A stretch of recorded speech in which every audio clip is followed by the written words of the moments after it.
And we're back with another exercise explained, and today we're talking about the Romanian deadlifts, the RDLs, if you will, as an acronym. And if you want to see more of these, as ever, guys, it is in my highlight reel on my personal Instagram. Okay, so let's talk about the RDL. First of all, it's a deadlift variation, which means it's primarily a hip hinge.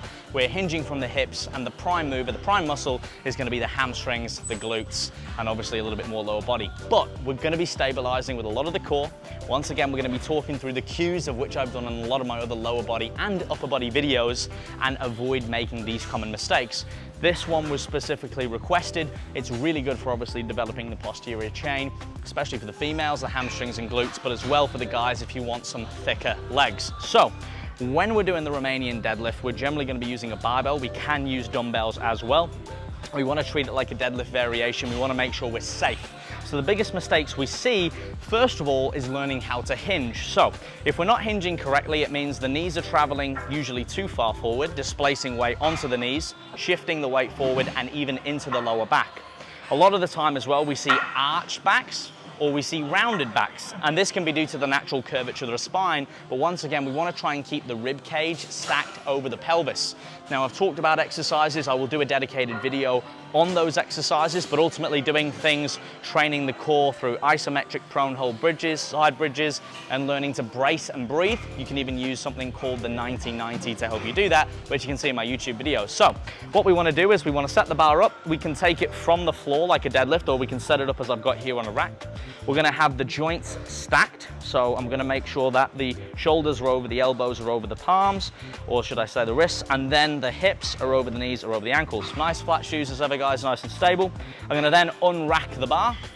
I'm going to stand back in this scenario away from the rack. I'm going to think about screwing the floor, and I'm thinking about pulling my heels back. So just to quickly have a little highlight on that, what does it do when you're trying to drag the heel back? So by dragging the heel back, you're going to activate the hamstrings more. You're going to create stability, stiffness, and tightness throughout that muscle.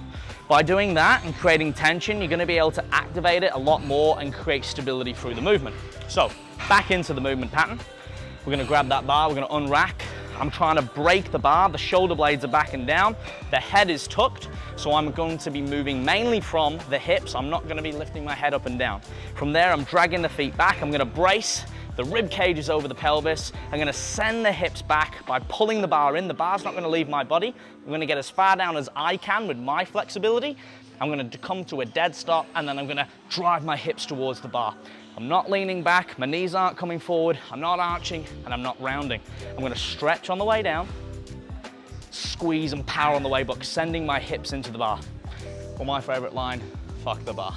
So we're going to stretch and squeeze. Exhale, inhale, hips, glutes, core, brace, stretch through the hamstrings and glutes, push the floor away, hips, glutes, and core.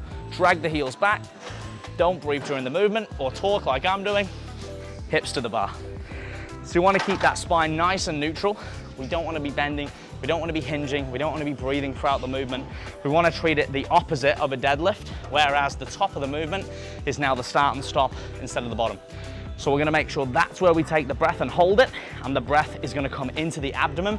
It's not going to come into the chest, because again, we're going to be moving the rib cage. Make sure you keep the bar close, don't let it come away from you, and don't let the knees track forward, guys. If you don't feel it in your hamstrings and you're feeling it in your back, you're doing it wrong.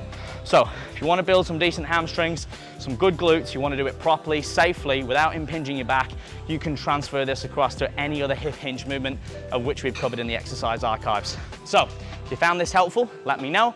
Make sure you let me know if you want to see something specifically as well in the questions. And of course, if you want more information on some intelligent coaching because you're not getting results, you're frustrated, make sure you swipe up now. And of course, I'll see you in the next one.